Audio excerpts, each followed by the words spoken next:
அன்புக்குரிய மாணவ செல்வங்கள் அனைவருக்கும் இந்நேர வணக்கங்கள். மீண்டும் ஒரு தடவை இந்த குருகுலம் கல்வி நிகழ்ச்சியின் ஊடாக அன்புக்குரிய மாணவ செல்வங்கள் அனைவரையும் சந்திப்பதில், தொலைக்காட்சி வழியாக சந்திப்பதில் மிகுந்த மகிழ்ச்சி அடைகின்றேன். அந்த வகையில் இன்றைய தினம் தரம் 12 பொருளியல் பாடத்திற்குரிய தரம் 12ற்குரிய மீட்டல் வினா விடைகள், அதுவும் பகுதி 1 வரக்கூடிய பல்வேறு வினாக்களை உள்ளடக்கிய சில மீட்டல் சம்பந்தமான விடயங்களுடன் உங்களை சந்திக்கின்றேன்.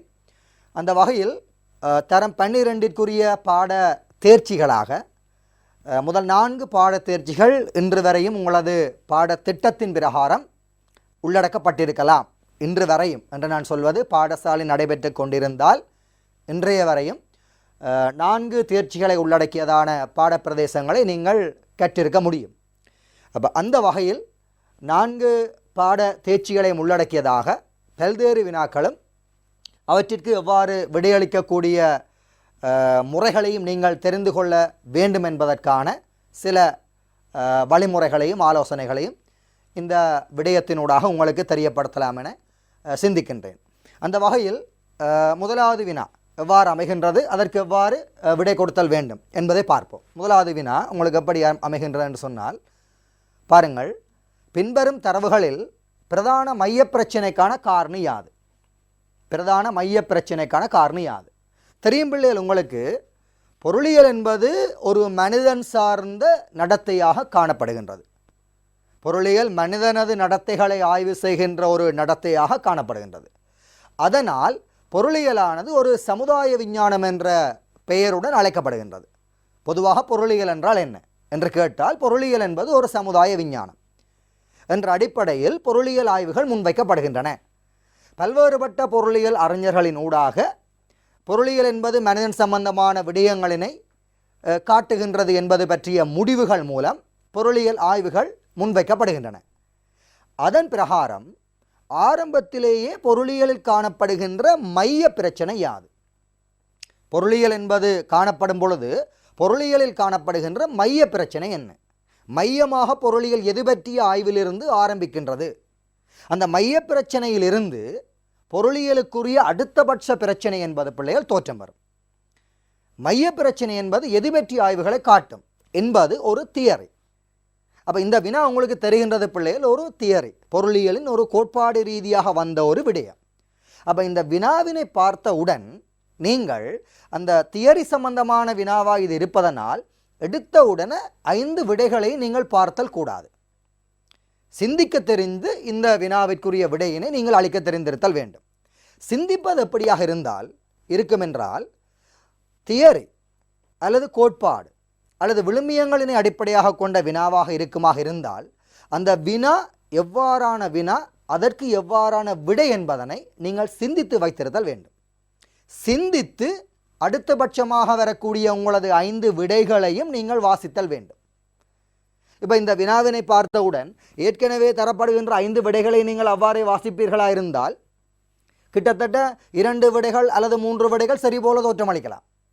அப்போ மிகச்சரியான விடை என்பது உங்களுக்கு புலப்பட வேணுமாக இருந்தால், இந்த பல்வேறு வினாவில் இதற்கு மிகச்சரியான விடை புலப்பட வேண்டுமாக இருந்தால், நீங்கள் இந்த கோட்பாடு அல்லது தியரி ரீதியான இந்த வினாவிற்குரிய விடையினை விளங்கி வைத்து 5 விடைகளையும் பார்க்க வேண்டும். அப்போ எங்களுக்கு தெரியும் பிள்ளைகள், மைய பிரச்சனை, பொருளியல் சம்பந்தமான ஆய்வின் மைய பிரச்சனை அருமை பற்றிய ஆய்வு. அருமை பற்றிய ஆய்வு தான் பொருளியல் பற்றிய ஒரு மைய பிரச்சனையாக நாங்கள் எடுத்து நோக்குகின்றோம். அப்போ அந்த அருமை பிரச்சனையிலிருந்து தான் பொருளியலின் அடுத்தபட்ச பிரச்சனை தோற்றம் வரும். மைய பிரச்சனை என்பது எல்லையற்ற மனித விருப்பங்களுடன்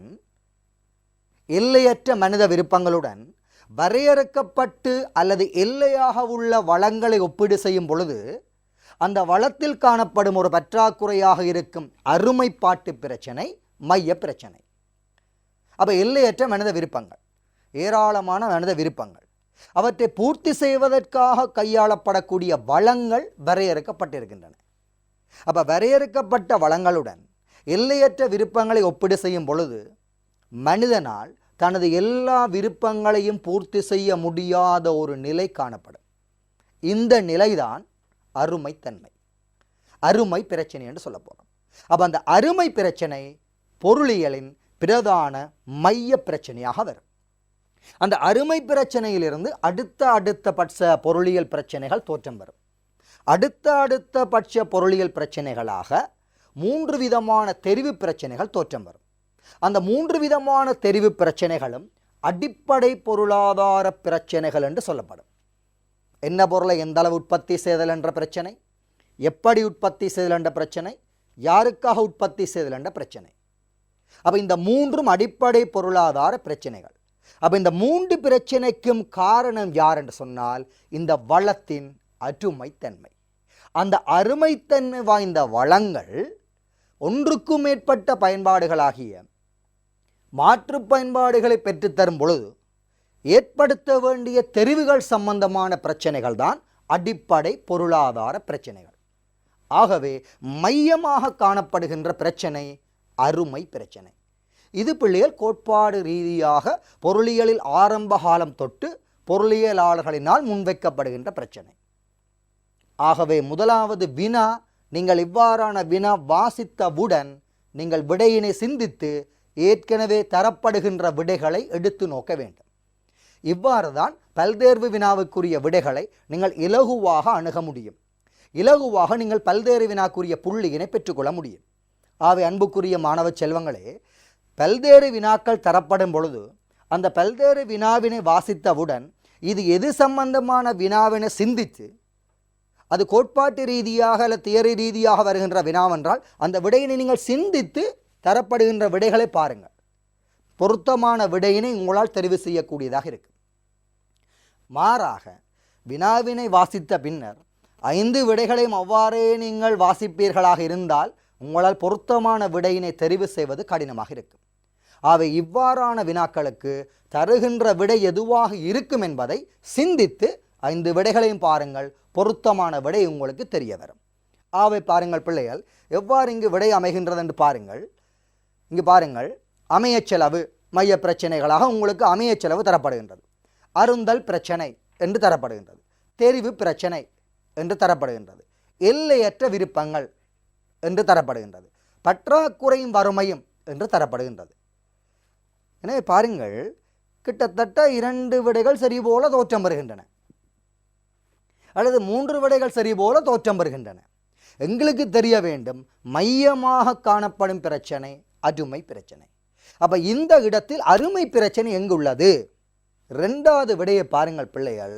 2வது விடையினை பாருங்கள் பிள்ளைகள், உங்களுக்கு தெரிய வரும். அருந்தல் பிரச்சனை என்பது அருமை பிரச்சனைக்குரிய மறுபெயர். அருந்தல் பிரச்சனை என்பது அருமை பிரச்சனைக்குரிய மறுபெயர். அவை அருமை பிரச்சனை என்று தந்தாலும் சரி, அருந்தல் பிரச்சனை என்று தந்தாலும் சரி. சில பிள்ளைகள் என்ன செய்வீர்களாக இருந்தால், இந்த பற்றாக்குறையும் வறுமையும் என்ற பிரச்சனையினை கூட சில வேளைகளில் தெரிவு செய்து விட்டிருவீர்கள். எல்லையற்ற விருப்பங்களை கூட தெரிவு செய்து விட்டிருவீர்கள். தவறான விடை பிள்ளைகள்.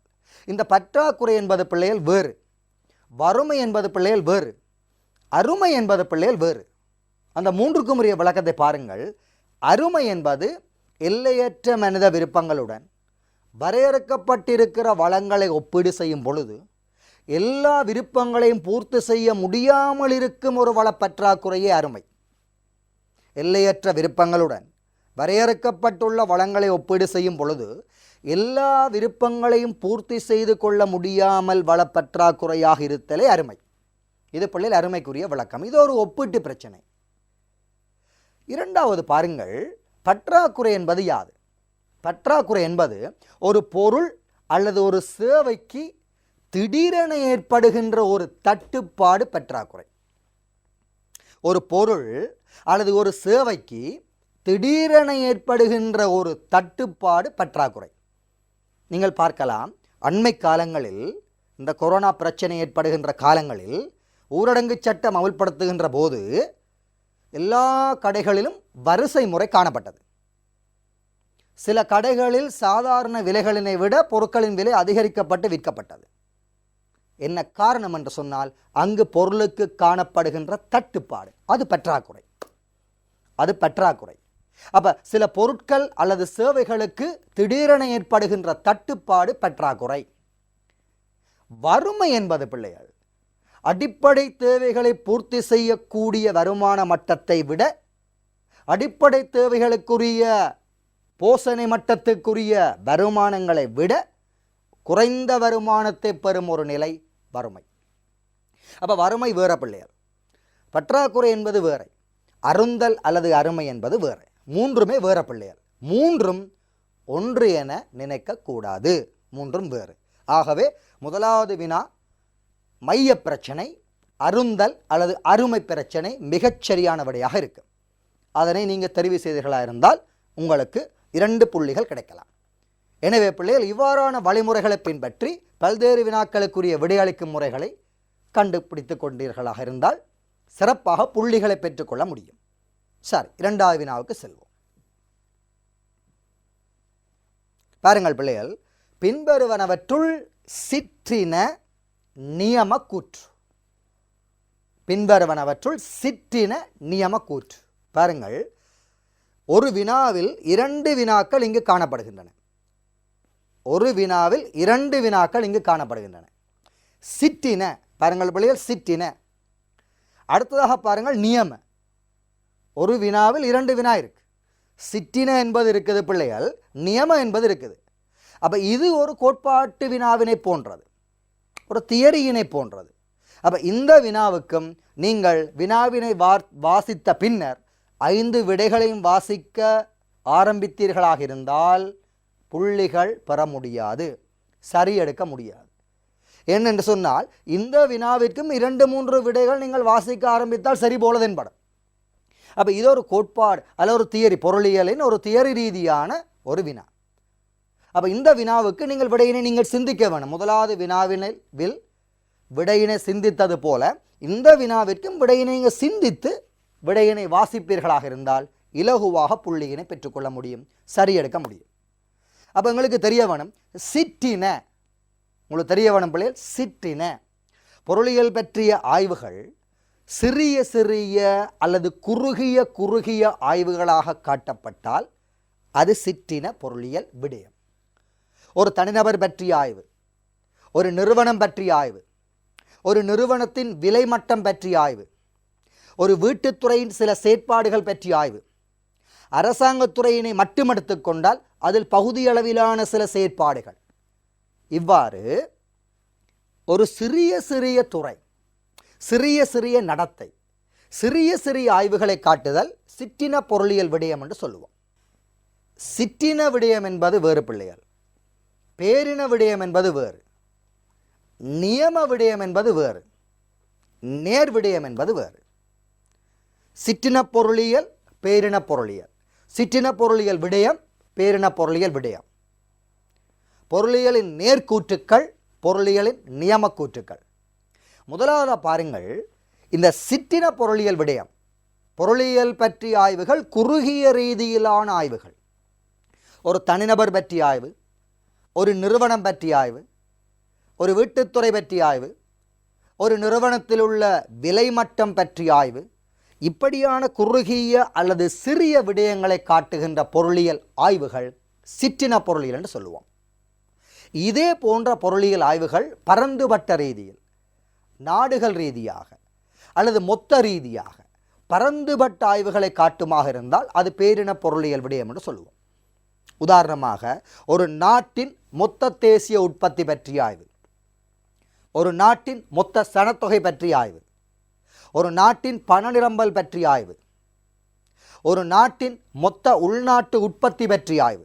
இது ஒரு நாடுகள் பற்றிய ஆய்வுகள், இது ஒரு பரந்துபட்ட ஒரு ஆய்வு. நாடு என்பது பல விடயங்களை உள்ளடக்கிய ஒரு தொகுதி. இப்போ பல விடயங்களை உள்ளடக்கிய ஒரு தொகுதியினை அல்லது அது பற்றிய பொருளியல் விடயங்களை காட்டுதல் பேரின பொருளியல் என்று சொல்வோம். அப்போ உங்களுக்கு இங்கு கேட்கப்பட்டது பிள்ளைகள் சிற்றின, அப்போ பேரின சம்பந்தமான விடை வரக்கூடாது. 2வது விடயத்தை பாருங்கள், நியம.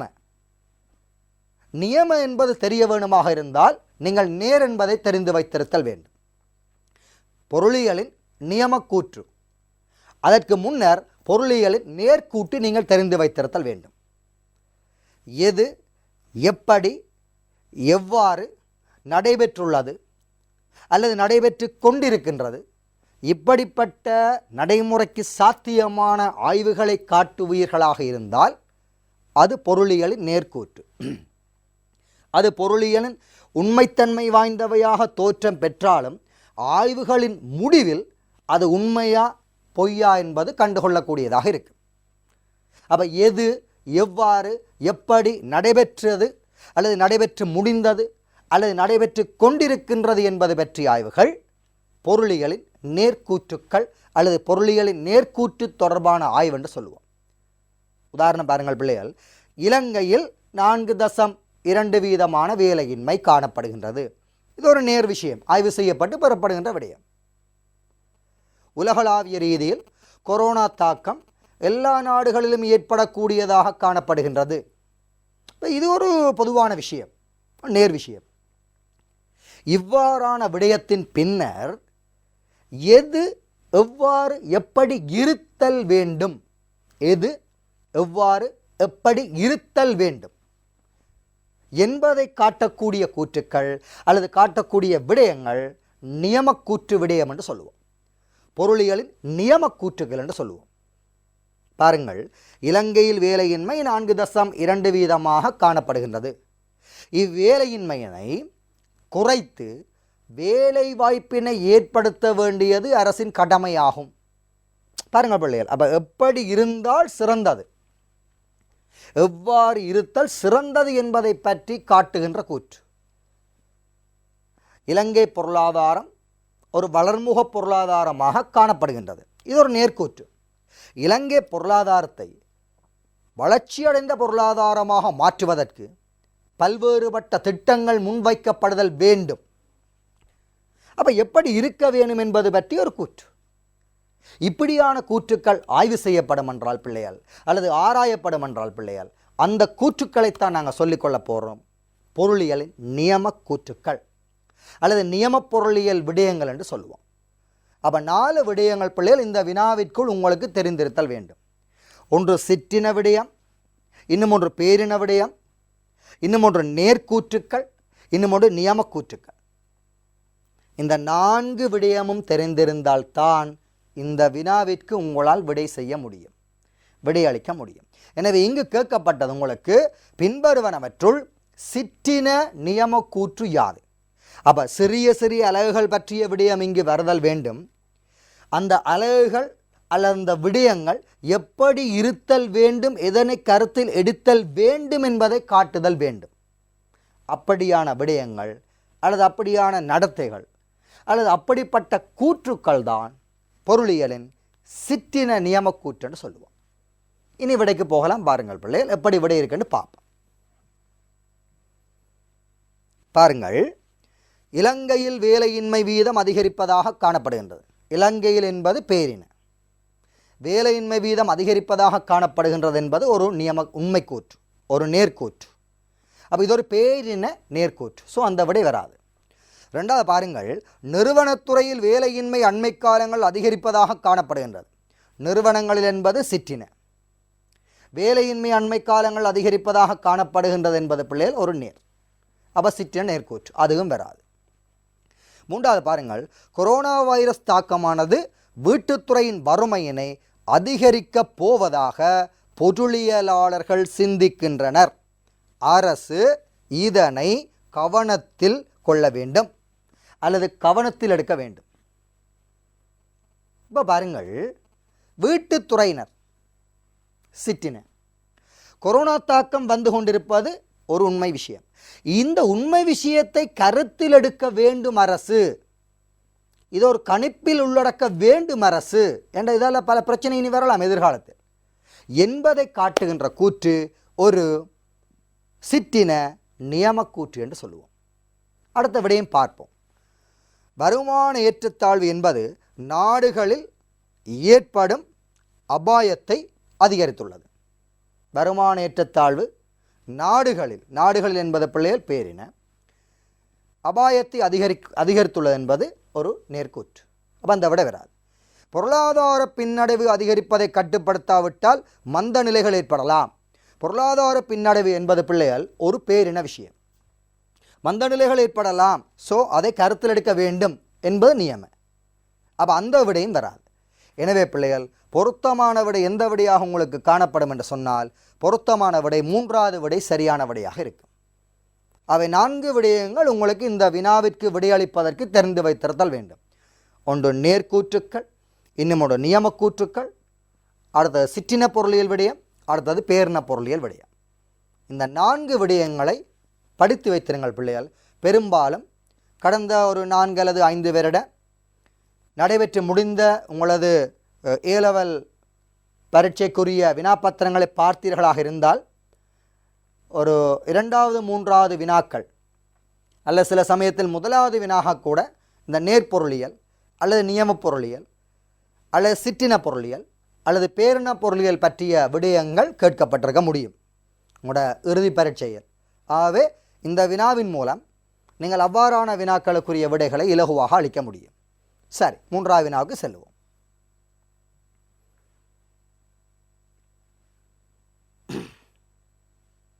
ரைட், பாருங்கள் பிள்ளைகள். பின்வரும் வளங்களில் மீளுருவாக்கப்பட முடியாத வளமாக அமைவது எது? பின்வரும் வளங்களில் மீளுருவாக்க முடியாத வளமாக அமைவது. உங்களுக்கு இதில் விளங்க வேணும், 2 விதமான வளம் உங்களுக்கு விளங்க வேணும். ஒன்று மீள உருவாக்கக்கூடிய வளம், 2வது மீள உருவாக்க முடியாத வளம். 2 வளங்கள் உங்களுக்கு தெரிந்திருத்தல் வேண்டும். முதலாவது பாருங்கள் பிள்ளைகள், மீள உருவாக்கக்கூடிய வளம். அப்போ மீள உருவாக்கக்கூடிய வளம், மீள உருவாக்க முடியாத வளம். புத்துருவாக்கக்கூடிய வளம், புத்துருவாக்க முடியாத வளம். இந்த 2 வளத்தையும் பொதுவாக ஒரு தடவை எடுத்து நோக்கும் பொழுது அவை இயற்கை வளங்களில் ஒரு பகுதியாக காணப்படும். இயற்கை வளங்களில் ஒரு பகுதியாக காணப்படும்.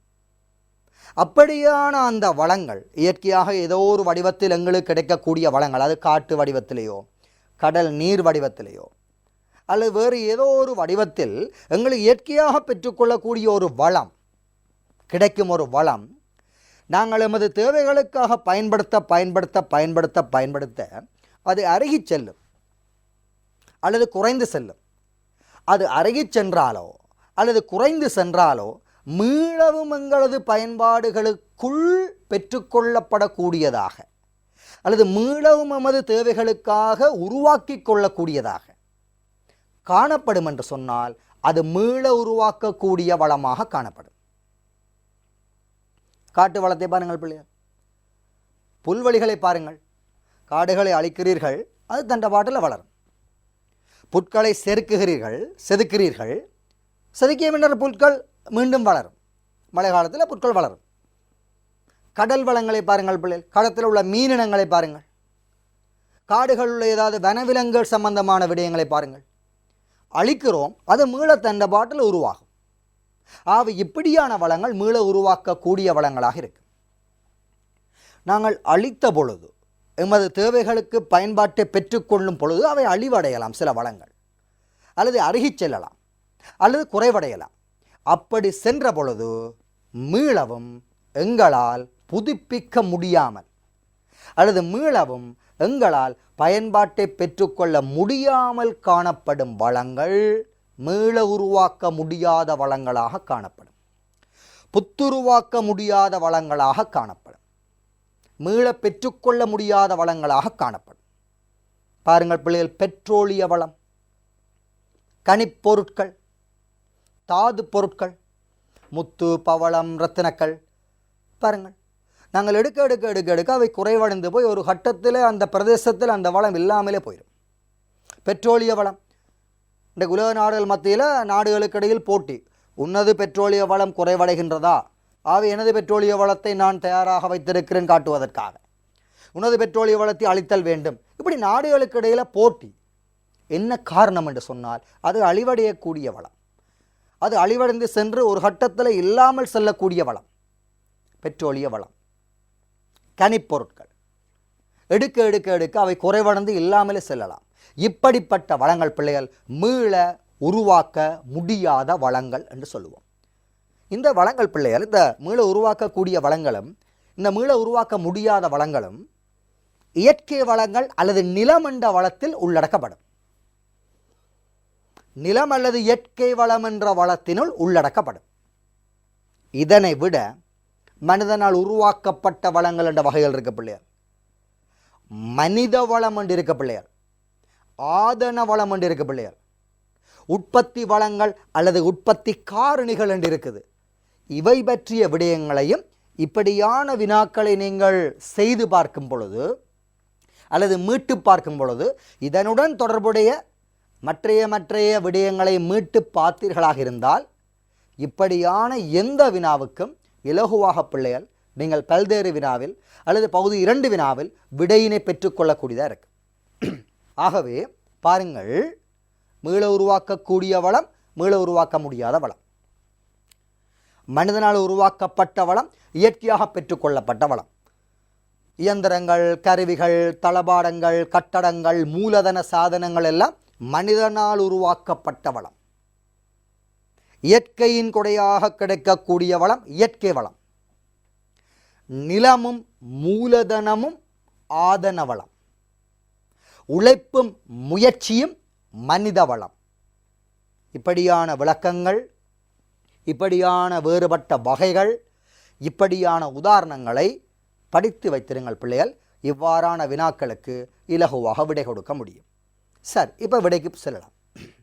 பின்வரும் வளங்களில் மீளுருவாக்கப்பட முடியாத வளமாக அமைவது எது? பாருங்கள் பிள்ளைகள், பெட்ரோலியம். சரியான விடை பெட்ரோலியம். சரி, 4வது வினாவுக்கு செல்லுவோம்.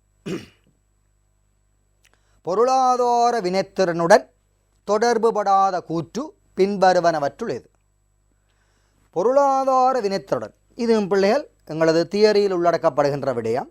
நேரடியாக இந்த வினாவிற்குரிய விடையினை நீங்கள் சிந்தித்து 5 விடைகளையும் வாசி பாருங்கள். இந்த வினாவுக்கும் நீங்கள் வினாவினை வாசித்தவுடன் 5 விடைகளையும் வாசிக்கும் சிந்தனையில் இருக்காதீர்கள்.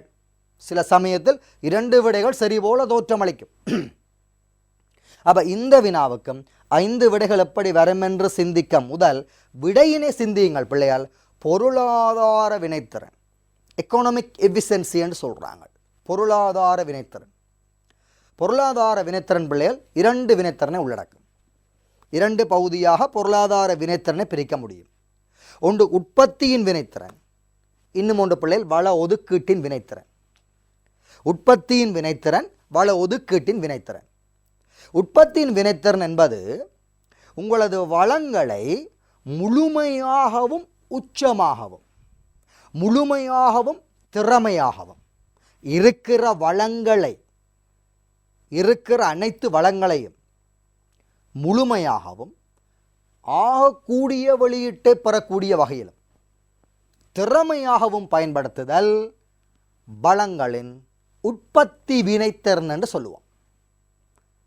வள ஒதுக்கீட்டு வினைத்திறன் என்பது அந்த இருக்கிற வளங்கள் சமுதாயத்தின் விருப்புகளுக்கு ஏற்ப, சமுதாயத்தின் தேவைகள் விருப்பங்களுக்கு ஏற்ப, அந்த மக்கள் ஆசைப்பட்டதற்கு அமைவாக அந்த வளங்களை ஒதுக்கீடு செய்து உற்பத்திகள் செய்யும் பொழுது அந்த வளத்தை பெற்றுக்கொள்ளுகின்ற நபருக்கு பெற்றுக்கொள்ளுகின்ற எல்லை திருப்தியும் அல்லது எல்லை நன்மை அல்லது எல்லை பயனும், அந்த வளத்திற்காக ஏற்படுத்தப்பட்ட எல்லை செலவும் சமனடையும் ஒரு திருப்தி, சமனடையும் ஒரு செயற்பாடு வள ஒதுக்கீட்டு வினைத்திறன். அது உற்பத்தியின் போது வள ஒதுக்கீட்டு வினைத்திறன். அந்த உற்பத்தியினை கொள்வன செய்யும் போது வள ஒதுக்கீட்டு வினைத்திறன். உற்பத்தியாளன் உற்பத்தி செய்து பொருளை விற்பனை செய்யும் பொழுது நுகர்வோன் அந்த பொருளை கொள்வன செய்கிறான்.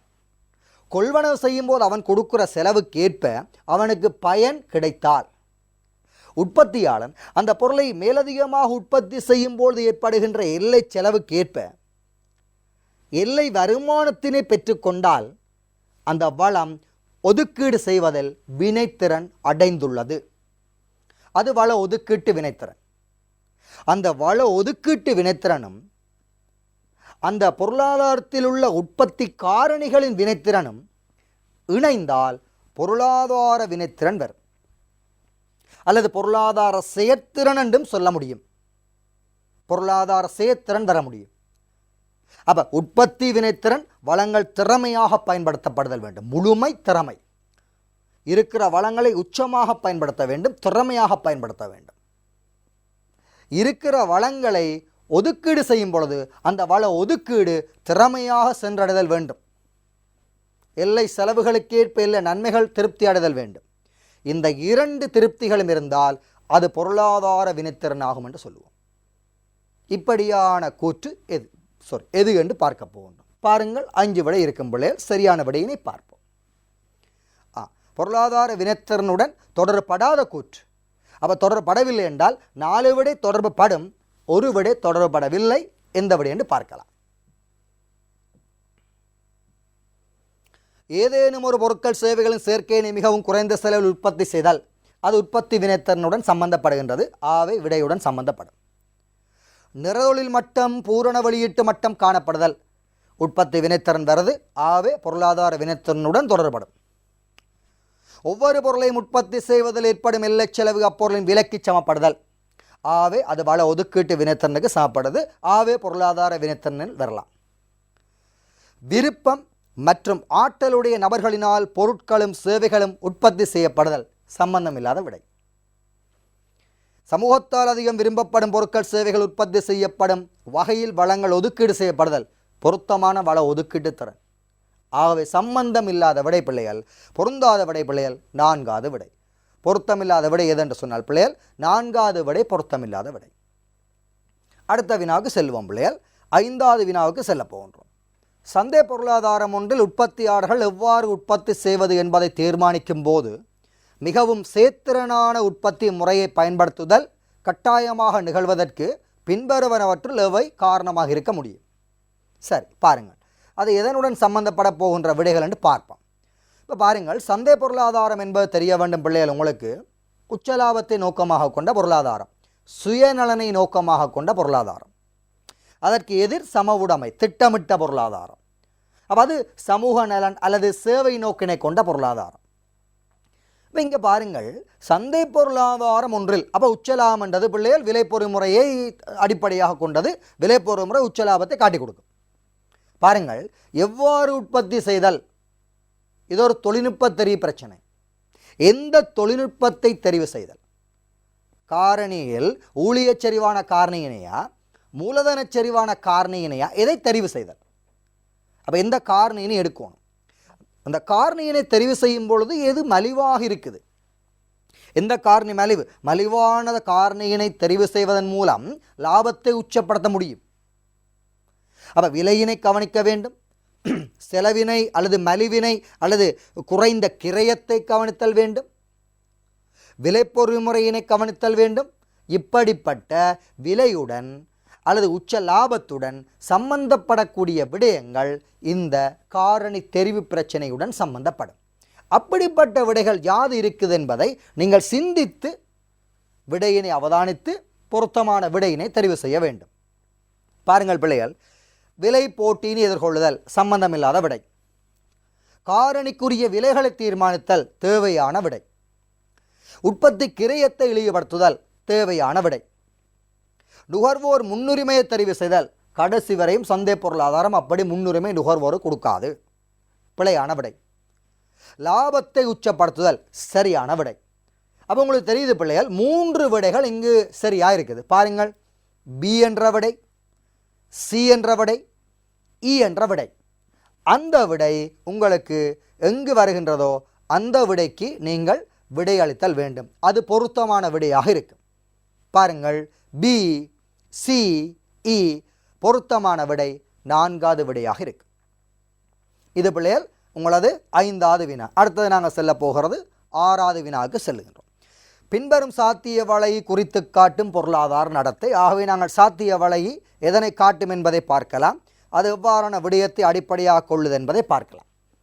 பாருங்கள், நிலைக்குத்தச்சில் ஆடை உற்பத்தி காட்டப்படுகின்றது, கிடையச்சில் உணவு உற்பத்தி காட்டப்படுகின்றது, பிபிசி வலை உங்களுக்கு காட்டப்படுகின்றது.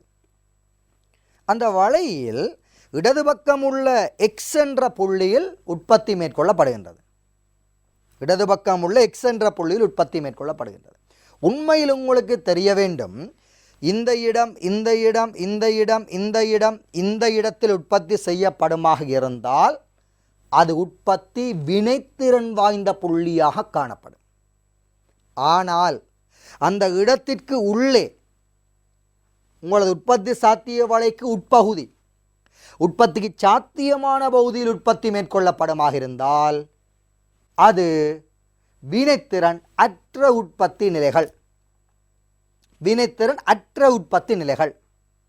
அப்போ வினைத்திறன் அற்ற உற்பத்தி நிலைகள் எப்படியான விடயங்கள் மூலம் காட்டப்படலாம்? சில சமயத்தில் இப்படியான விடைப்பிள்ளைகள், அதாவது இந்த வினைத்திறன் அற்ற உற்பத்திக்குரிய விடை இப்படியான விடைப்பிள்ளைகள் வேறு வடிவங்களில் காணப்படலாம். பொருளாதாரம் ஏற்கனவே பின்னடைவில் இருத்தல், ஏற்கனவே பின்னடைவில் இருத்தல், இந்த புள்ளிக்குரிய விடை சரியாக இருக்கும். ஒரு பொருளாதாரத்தில் குறைதொழில் மட்டம் அல்லது வேலையின்மை காணப்படுதல், இந்த புள்ளி இப்படி வரும். பொருளாதாரம் தேசிய வெளியீட்டில் குறைந்த மட்டத்தில் இருத்தல், இந்த புள்ளிக்குரிய விடை சரியாக வரும். பொருளாதாரம் எதிர்பார்த்த தேசிய உற்பத்தியினை அடையாமல் இருத்தல், இந்த புள்ளி வரும். பொருளாதாரத்தில் எதிர்பார்த்த உற்பத்தி வினைத்திறன் காணப்படவில்லை, இந்த புள்ளி வரும். ஆக இந்த புள்ளிகள் முழுமையான திறமை அல்லது உச்சமான உற்பத்தி பெறுமதிகள் அடையாத நிலை எதுவெல்லாம் காணப்படலாமோ அதுவெல்லாம் இந்த புள்ளிக்குரிய விடைகளாக காணப்படலாம். ஆகவே எப்படியான விடைகள் வருகின்றது என்பதை பார்ப்போம். அதில் சரியான விடையினை தெரிவு செய்வோம். பாருங்கள் பிள்ளைகள், முதலாவது தீயாட்சி. தீயாட்சி என்றால் அது உற்பத்தி சாத்திய வலையை உட்பக்க நோக்கி நகரும், இங்கு வராது. பொருளாதார மந்தம், உற்பத்தி சாத்திய வலையை உட்பக்கம் நோக்கி நகரும், இங்கு வராது. பொருளாதார தேக்கம், அது குறுங்கால தேக்கமா நீண்டகால தேக்கமா தரவில்லை. குறுங்கால தேக்கம் என்றால் புள்ளி நகரும் உள்ளுக்குள், நீண்டகால தேக்கம் என்றால் வலை இடதுபுறம் நகரும். அப்போ குழப்பக்கூடிய வினா பிள்ளைகள் சரியான அவதானமாக விடையளித்தல் வேண்டும். இவ்வாறான பல்வேறு வினாக்களுக்கு பொருளாதார தடை, அது நீண்டகால தடையா குறுங்கால தடையா தரவில்லை. இப்போ பொருளாதார தடை பிள்ளைகள் நீண்டகால தடையா அல்லது குறுங்கால தடையா தரவில்லை. குறுங்கால தடையாக இருந்தால் பிள்ளைகள் உற்பத்தி வீழ்ச்சியினை காட்டலாம். நீண்டகால தடையாக இருந்தால் பொருளாதார வீழ்ச்சி வலையினை உட்பக்கம் நோக்கி நகர்த்தும். ஆகவே அதுவும் எங்களுக்கு சரி வராது. அடுத்தது உற்பத்தி வினைத்திறனின்மை, சரியான விடை. பாருங்கள் பிள்ளைகள், அப்போ 2-3 விடைகள் சரி போல தோற்றம் அளிக்கின்றன. ஆனால் தியரியினை விளங்கி வைத்திருந்தால் இலகுவாக விடை கொடுக்க முடியும். எனவே எங்களுக்கு தருகின்றது இது உற்பத்தி வினைத்திறன் இன்மையினை காட்டுகின்றது. ஆகவே உற்பத்தி வினைத்திறனின்மை என்பது சரியான விடையாக காணப்படும். உற்பத்தி வினைத்திறனின்மை 5வது விடை சரியான விடையாக காணப்படும். அடுத்த பாருங்கள் பிள்ளைகள், 7வது வினாவுக்கு செல்கின்றோம். 7வது வினாவுக்கு செல்ல போகின்றோம். கலப்பு பொருளாதாரம் ஒன்றின் அதிவிசேட இயல்பானது. இதுவும் பாருங்கள் பிள்ளைகள், இந்த வினாவுக்கு நீங்கள் விடைகளை பார்க்கக்கூடாது. இந்த வினாவுக்கு நீங்கள் விடைகளை பார்க்கக்கூடாது. இந்த வினாவுக்கு நீங்கள் விடையினை சிந்தித்த பின்னர் விடையினை வாசித்தல் வேண்டும். இப்போ கலப்பு பொருளாதாரம் என்றால் அரசாங்கத்துறை பங்களிப்புகள் இருக்கும், தனியார் துறை பங்களிப்புகள் இருக்கும்.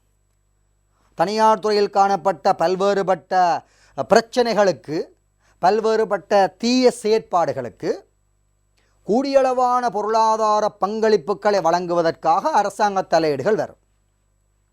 தனியார் உச்சலாபத்தில் செயற்படும் பொழுது அதை குறைப்பதற்காக பாரிய அரசு தலையீடுகள் வரலாம். தனியார் விலை மட்டங்களை அதிகரித்து விற்பனை செய்யும் பொழுது அவற்றை கட்டுப்படுத்துவதற்காக அரசாங்கத்துறை வரலாம்.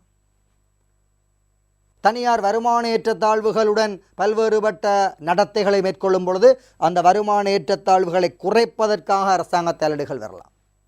இப்போ சிந்தியுங்கள் பிள்ளைகள், ஒரு பாரிய அரசாங்க தலையீடு முன்வைக்கப்படுதென்று சொன்னால் அங்கு பாரிய தனியாரது பிரச்சனைகள் இருக்கின்றன. அந்த பிரச்சனைகளுக்கான தலையீடுகள் பாரியளவாக அல்லது விரிவுபட்டதாக காணப்படக்கூடிய அரசாங்க தலையீட்டை கொண்ட பொருளாதாரங்கள் கலப்பு பொருளாதாரங்களாக இருக்கு. பாரியளவான பொருளாதார செயற்பாடுகள் தனியாரை அடிப்படையாக கொண்ட பொருளாதாரங்கள் சந்தை பொருளாதாரங்களாக இருக்கு. பாரியளவான பங்களிப்பு அரசாங்கத்துறையினை கொண்டு மிகச்சிறிய பங்களிப்பு தனியார் மூலம் காணப்படுவது சமவுடைமை அல்லது திட்டமிட்ட பொருளாதாரமாக இருக்கும். தனியார் சொத்துரிமை இருக்கும் அல்லது ஆதன உரிமை தனியாருக்கு இருக்கும், சந்தைக்கு இருக்கும், அரசாங்கத்துறையின் சில தலையீடுகள் வரவழைக்கப்படலாம் என்று சொன்னால் பிள்ளைகள் அது சமுதாய சந்தை பொருளாதாரமாக மாறும். சமுதாய சந்தை பொருளாதாரமாக மாறும். அரசாங்கத்துறைக்குரிய சாதனங்கள் அல்ல சொத்துரிமைகள் அரசுக்கு இருக்கும், தனியார் அங்கு வரவழைக்கப்படுதல், போட்டிகளுக்காக தனியார் தேவைப்படுதல், புதிய தொழில்நுட்பத்துக்காக தனியார் தேவைப்படுதல், அப்படி தனியார் வரவழைக்கப்பட்டால் அது சமவுடைமை சந்தை பொருளாதாரமாக இருக்கும். அப்போ சந்தை பொருளாதாரம் வேறு பிள்ளைகள், திட்டமிட்ட பொருளாதாரம் வேறு பிள்ளைகள், கலப்பு பொருளாதாரம் என்பது வேறு, சமுதாய சந்தை பொருளாதாரம் என்பது வேறு, சமவுடைமை சந்தை பொருளாதாரம் என்பது வேறு. இப்படியான வேறுபட்ட எண்ணக்கருக்களை விளங்கி படித்து வைத்திருங்கள். இப்படியான வினாவுக்கு விடை கொடுக்கலாம். எனவே சரியான விடை எதென்று பார்க்க போகின்றோம். பாருங்கள் பிள்ளைகள், எப்படிப்பட்ட விடைகள் இருக்கின்றன பாருங்கள். பொருளாதார நடவடிக்கைகளின் போது அரசின் விரிவான தலையீடு காணப்படும். சரி, அடுத்த விடைகளை பார்ப்போம். தனியார் துறையினர் சுயலாபத்துக்காக செயற்படுதல் பிழை, அது சந்தை பொருளாதாரம். அரசு மத்திய திட்டமிட்ட குழுவுக்கு பொருளாதார தீர்மானங்கள் எடுக்கும் செயற்பாடுகளை கொண்டு வருகின்றது, தவறு, அது திட்டமிட்ட பொருளாதாரம். நியாயத்துவத்தை ஏற்படுத்துவதற்கு மட்டும் ஒரு செயற்பாடுக்கு மட்டும் அரசு தலையிடும், சம்பந்தமில்லாத விடை. தனியார் துறை அதிக முதன்மை பணிகளை ஆற்றுகின்றது, சந்தை பொருளாதாரமாக இருக்கும், சம்பந்தமில்லாத விடை. இப்படி இந்த வினாவுக்கு பிள்ளைகள் நீங்கள் விடையளிக்கும் முன்னர் இந்த வினாவினை வாசித்த பின்னர் பொருத்தமான விடையினை சிந்தித்து நீங்கள் விடையளித்தீர்களாக இருந்தால் சரியான விடை பெற்றுக்கொள்ளப்படக்கூடியதாக இருக்கும். எனவே மிகச்சரியான விடை முதலாவது விடை. இனி 8வது வினாவுக்கு செல்ல போகின்றோம் பிள்ளைகள். பாருங்கள், பொருளாதாரம் ஒன்றில் வளங்களை நுகர்வுப் பொருள் உற்பத்தி துறையிலிருந்து மீளொதுக்கீடு செய்வதன் விளைவாக ஏற்பட முடியாதது. பொருளாதாரம் ஒன்றில் வளங்களை நுகர்வுப் பொருள் உற்பத்தி துறையிலிருந்து மீளொதுக்கீடு செய்வதன் விளைவாக ஏற்பட முடியாதது. சில விடயங்கள் பிள்ளைகள் உற்பத்தி சாத்திய வலையின் மூலம் நீங்கள் விளங்கி வைத்திருத்தல் வேண்டும். இந்த மீளொதுக்கீடு பிள்ளைகள் 2 விடயத்தில் கேட்கப்படலாம். ஒன்று நுகர்பொருளிலிருந்து என்று சொல்லப்படலாம், இன்னும் ஒன்று பிள்ளைகள் முதலீட்டு பொருட்களிலிருந்து என்று சொல்லப்படலாம். நுகர்வு பொருட்களிலிருந்து என்று சொல்லப்பட்டால் நீங்கள் சிந்திக்க வேணும் பிள்ளைகள், நுகர்வு பொருட்களில் இருந்து முதலீட்டு பொருட்களுக்கு வளங்கள் ஒதுக்கீடு செய்யப்படுகின்றது என்று நீங்கள் சிந்திக்க வேண்டும். முதலீட்டு பொருட்களில் இருந்து என்று சொன்னால் முதலீட்டு பொருட்களில் இருந்து நுகர்வு பொருட்களுக்கு வளங்கள் ஒதுக்கீடு செய்யப்படுகின்றது என்பதை நீங்கள் சிந்திக்க வேண்டும். இப்படி பிள்ளைகள் சிந்திக்க வேணும். இதுதான் பொருளியல். இப்படி சிந்திக்க தெரிந்து விடையளிக்கக்கூடிய பிள்ளைகள் தான் அதி கூடிய புள்ளிகளை பெறுவீர்கள். இப்படி சிந்தித்து படியுங்கள் அன்புக்குரிய மாணவ செல்வங்களே. இப்படி பொருளியலை இலகுவாக விருப்பமாக சிந்தித்து விருப்பத்துடன் சிந்தித்து படியுங்கள். இலகுவாக இருக்கும் பொருளியல், சந்தோஷமாக இருக்கும் படிக்க. இப்போ பாருங்கள், வளங்களை முதலீட்டு பொருட்களிலிருந்து ஒதுக்கீடு செய்வதன் விளைவாக, அப்போ முதலீட்டு பொருட்களில் இருந்த பிள்ளைகள் முதலீட்டில் இருந்து நீங்கள் நுகர்வுக்கு ஒதுக்கீடு செய்ய போகிறீங்க. மாறாக வளங்களை நுகர்வு பொருட்களில் இருந்து ஒதுக்கீடு செய்வதன் விளைவாக நுகர்வில் இருந்து முதலீட்டுக்கு நீங்கள் ஒதுக்கீடு செய்ய போகிறீங்க வளங்களை. இப்படி சிந்தித்து விடையளித்தல் வேண்டும். இது ஒரு புறம். இன்னும் ஒரு புறம் பிள்ளைகள் எப்படி கேட்கலாமெண்டா, விவசாயத்துறையில் வறட்சி காணப்படுதல், விவசாயத்துறையில் உற்பத்தி வீழ்ச்சி ஏற்படுதல், விவசாயத்துறையில் இப்படி ஏதாவது விவசாயத்துறையுடன் சம்பந்தப்படுத்தி வினாக்கள் கேட்கப்பட்டால் நீங்கள் சிந்தித்தே ஆகணும் பிள்ளைகள். அடுத்த துறை கைத்தொழில் துறை சார்ந்ததாக இருத்தல் வேண்டும். அடுத்த துறை கைத்தொழில் துறை சார்ந்ததாக இருத்தல் வேண்டும், சிந்திக்க வேண்டும். மாறாக பிள்ளைகள் கைத்தொழில் துறையில் வேலை இழப்பு ஏற்படுகின்றது, கைத்தொழில் துறையில் ஒரு வளர்ச்சி எட்டப்படுகின்றது, கைத்தொழில் துறையில் புதிய ஊழியப்படை உட்புகுத்தப்படுகின்றது, இப்படி சொன்னால் பிள்ளைகள் மற்றைய துறையாக நீங்கள் ஏதும் ஒரு துறை சொல்லப்படவில்லையாயின் மற்றைய துறையாக நீங்கள் விவசாயத்துறையினை கருத்தில் எடுக்க வேண்டும். இப்போ இதெல்லாம் பிள்ளைகள் நீங்கள் சிந்திக்கணும். அப்படி சிந்திப்பதற்கு இப்படியான பல பயிற்சி வினாக்களை நீங்கள் செய்து பார்த்தல் வேண்டும். இப்படி செய்து பார்ப்பதன் மூலம் இலகுவாக இப்படிப்பட்ட வினாக்களுக்கு விடையளிக்கலாம். சரி, இப்போ பாருங்கள் பிள்ளைகள், பொருளாதாரம் ஒன்றில் வளங்களை நுகர்வுப் பொருள் உற்பத்தி துறையிலிருந்து மீளொதுக்கீடு செய்வதன் விளைவாக ஏற்பட முடியாதது. அப்போ எங்கேருந்து மீளொதுக்கீடு செய்ய போகிறீங்கள்? நுகர்வுப் பொருட்களிலிருந்து. அப்போ அன்றாடம் நாங்கள் நுகர்வு செய்கின்ற பொருட்கள் இருந்து மீள ஒதுக்கீடு செய்ய போகிறோம். எதுக்கு ஒதுக்கீடு செய்ய போகிறோம் என்றால் முதலீட்டுக்கு ஒதுக்கீடு செய்ய போகிறோம். முதலீட்டு பொருட்களுக்கு வளங்களை ஒதுக்கீடு செய்ய போகிறோம். அப்போ நுகர்விலிருந்து முதலீட்டுக்கு வளங்களை ஒதுக்கீடு செய்ய போறீர்களாக இருந்தால் அந்த முதலீட்டால் என்ன என்ன அனுகூலங்கள் கிடைக்கலாம்? உற்பத்தி வளர்ச்சி அடையும், முதலீட்டினால் பொருளாதாரம் வளர்ச்சி அடையும், நிகழ்காலத்தில் நுகர்வு குறைந்து பொருளாதாரம் வளர்ச்சி அடைவதனால எதிர்காலத்தில் நுகர்வை அதிகரிக்கலாம். எதிர்காலத்தில் இலங்கை போன்ற இந்த முதலீட்டுக்கு வளங்களை ஒதுக்கீடு செய்யும் நாடுகளுடன் வேறு வேறு நாடுகளை ஒப்பீடு செய்யலாம். வளர்ச்சி வேகத்தை சாதகமாக்கலாம் முதலீட்டுக்கு வளங்களை ஒதுக்கீடு செய்வதன் மூலம். மாறாக முதலீட்டு பொருட்களிலிருந்து வளங்கள் ஒதுக்கீடு செய்வதன் விளைவாக ஏற்படக்கூடியது அல்லது ஏற்பட முடியாதது.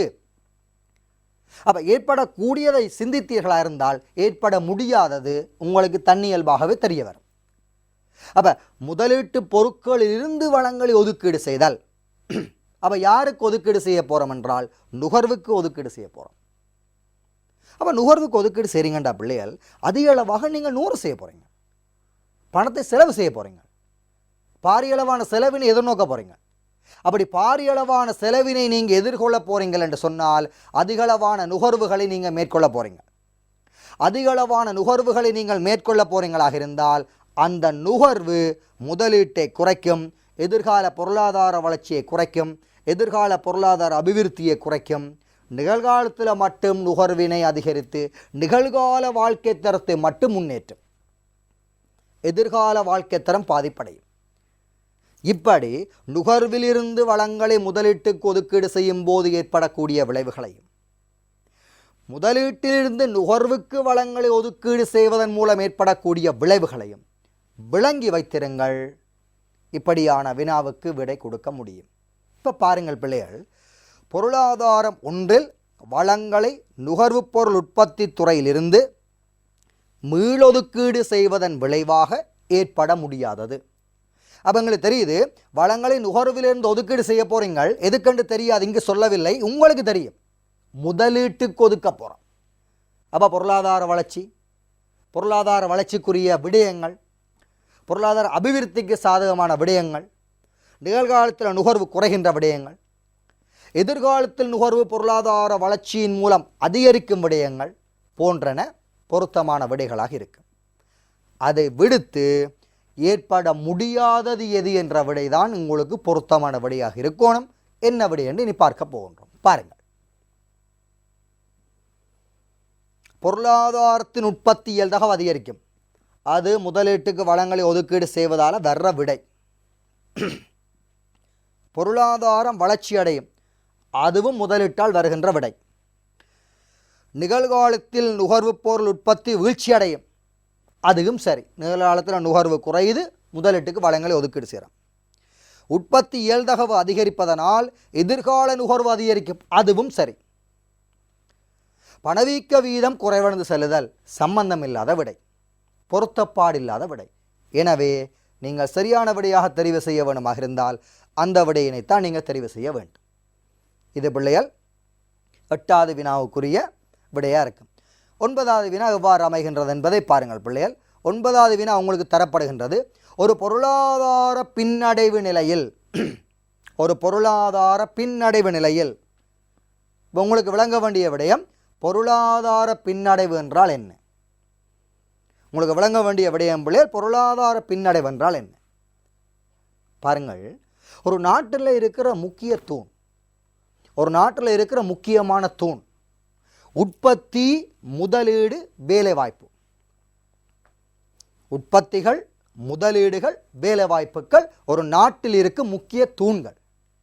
அந்த உற்பத்தி, அந்த முதலீடு, அந்த வேலைவாய்ப்புகள் தடைப்படுமாக இருந்தால் ஒரு வரையறுக்கப்பட்ட ஒரு காலப்பகுதியில் அல்லது ஒரு குறுங்கால பகுதியில் ஏறத்தாழ ஒரு 2 தொடக்கம் 3 காலாண்டுகளில் அந்த உற்பத்திகள், முதலீடுகள், வேலைவாய்ப்புகள் தடைப்படுமாக இருந்தால், ஸ்ட்ரக்லேஷன் என்று சொல்லுவார்கள், தடைப்படுமாக இருந்தால் அது பின்னடைவு.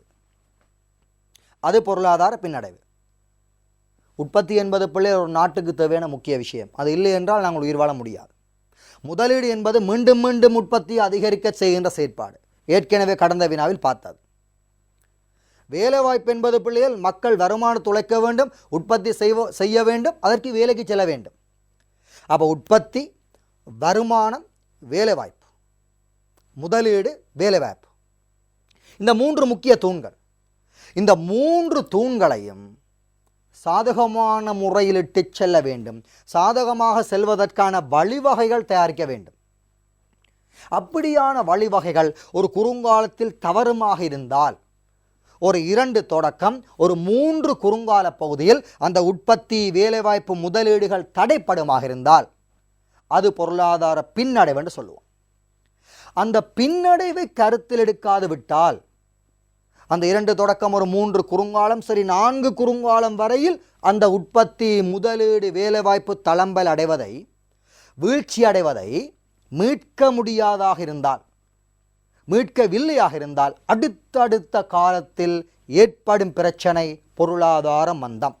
ஆகவே பாருங்கள் பிள்ளைகள், அப்போ இந்த பின்னடைவு நிலையில் இது ஒரு குறுங்கால நிலைமை. இதை கருத்தில் எடுக்காது விட்டால் அது மந்த நிலைகளை உருவாக்கும். மந்த நிலைகள் பிள்ளைகள் பிபிசியில், உற்பத்தி சாத்திய வலையில், வலையின் இடதுபக்க அசைவின் மூலம் காட்டப்படும். அந்த மந்த நிலைக்கு முதல் கட்டம் ஒரு குறுங்கால உற்பத்தி வீழ்ச்சிக்குரிய நிலைகளை காட்டும், ஒரு குறுங்கால வேலை இழப்பினை காட்டும், அல்லது ஒரு குறுங்கால முதலீட்டு இழப்பினை காட்டும். முதலீடு, உற்பத்தி, வேலைவாய்ப்பு, இந்த 3லும் ஏற்படக்கூடிய ஒரு குறுங்கால தடைதான் பொருளாதார பின்னடைவு. இதை கருத்தில் எடுக்காது விட்டால், இதற்கு தீர்வுகள் காணாது விட்டால் பொருளாதாரம் மந்த நிலையினை நோக்கி நகரும். பொருளாதார பின்னடைவுக்கு அடுத்தடுத்த கால பின்னடைவுகள் தான் மந்த நிலை. மந்த நிலை சாத்திய வளையினை உட்பக்கம் அல்லது இடதுபக்கம் நோக்கி நகர்வடைய செய்யும். பின்னடைவுகள் புள்ளியினை மட்டும் உள்நோக்கி நகரச் செய்யும். ஒரு குறுங்கால உற்பத்தி வீழ்ச்சியினை மட்டும் காட்டும், அல்லது குறுங்கால வேலை இழப்பினை மட்டும் காட்டும். அந்த நேரத்தில் வேலை இழக்கப்படும் பொழுது பிள்ளைகள் உற்பத்தி அல்லது நிரம்பல் ஆட்டோமேட்டிக்காக தன்னியல்பாகவே குறையும். வேலை இழக்கும் பொழுது பிள்ளைகள் உற்பத்திகள் தன்னியல்பாகவே குறையும். உற்பத்தி குறையும் பொழுது பொருட்களை சந்தையில் வாங்க செல்லுகின்ற நுகர்வோர்களுக்கு எதிர்பார்த்த பொருட்கள் கிடைப்பது காணாது. அவை கேள்வியும் வீழ்ச்சி அடையும். அப்போ உற்பத்தி அல்லது நிரம்பல் வீழ்ச்சி அடைய போகின்றது, நுகர்வோர் மூலம் கேள்வி வீழ்ச்சி அடைய போகின்றது. வலையில் காணப்படும் புள்ளி உட்பக்கம் உள்ள புள்ளியை நோக்கி நகரும். இது ஒரு குறுங்கால நிலையாக இருக்கும். எப்படிப்பட்ட விடை வரும் என்று பார்க்க போகின்றோம். பாருங்கள் பிள்ளைகள், உற்பத்தி சாத்திய எல்லை வலை இடதுபுறமாக நகரும், மொத்த கேள்வி மட்டும் குறையும். தவறு பிள்ளைகள். உற்பத்தி சாத்திய எல்லை இடதுபுற நகரும், மொத்த கேள்வியில் மாற்றம் ஏற்படா. தவறு பிள்ளைகள். உற்பத்தி சாத்திய எல்லையில் உள்ள புள்ளி உள்ளுக்குள் மாறும், மொத்த வளங்கள் குறையும். தவறு. உற்பத்தி சாத்திய எல்லை வலை இடதுபுற நகரும். தவறு. உற்பத்தி சாத்திய வலையினுள் உள்ளே உள்ள புள்ளிக்கு மாறும்போது மொத்த கேள்வி, மொத்த வளங்கள் ஆகிய 2ம் குறையும். சரியான விடையாக இருக்கும். ஆகவே பிள்ளைகள், இப்படியாக தெரிவு செய்து சிந்தித்து, தியரி வைஸாக சிந்தித்து, வினாவினை சிந்தித்து, அதற்குரிய விடைகளையும் சிந்தித்து பொருத்தமான விடைகளை நீங்கள் தெரிவு செய்ய வேண்டும். 5 விடைகளையும் தயவு செய்து கோட்பாட்டு ரீதியான வினாக்கள், தியரி ரீதியான வினாக்களுக்கு 5 விடைகளையும் தயவு செய்து வாசிக்காதீர்கள். வினாவினை வாசித்த பின்னர் அந்த கோட்பாடுகளை தியரி ரீதியான இப்படியான விடைகளை சிந்தித்த பின்னர் 5 விடையும் வாசியுங்கள். பொருத்தமான விடை உங்களால் தெரிவு செய்யக்கூடியதாக இருக்கும். ஆகவே அன்புக்குரிய மாணவ செல்வங்களே, இவ்வாறான முறையின் மூலம் பல்வேறு வினாவுக்குரிய விடைகளை அணுகக்கூடிய முறைகளை தெரிவித்திருக்கின்றேன். தரப்பட்ட ஒரு குறுகிய நேர பகுதியினுள் தான் எங்களாலான இவ்வாறான கற்பித்தலை செய்யக்கூடியதாக இருக்கின்றது. ஆகவே இதனை தொடர்ந்து மேலும் பல்வேறு வினாக்களுக்கு நீங்கள் எவ்வாறு விடையளிக்க முடியும், தரம் 12 அடிப்படையாக கொன்ற வினாக்கள் விடைகள் எப்படி விடையளிக்க முடியும் என்பது பற்றிய விடயங்களுடன் மீண்டும் இன்னுமொரு நேரத்தில் உங்களை சந்திப்பேன் என கூறி உங்களிடமிருந்து இந்த நேரத்தில் விடைபெறுகின்றேன். நன்றி, வணக்கம் பிள்ளைகளே.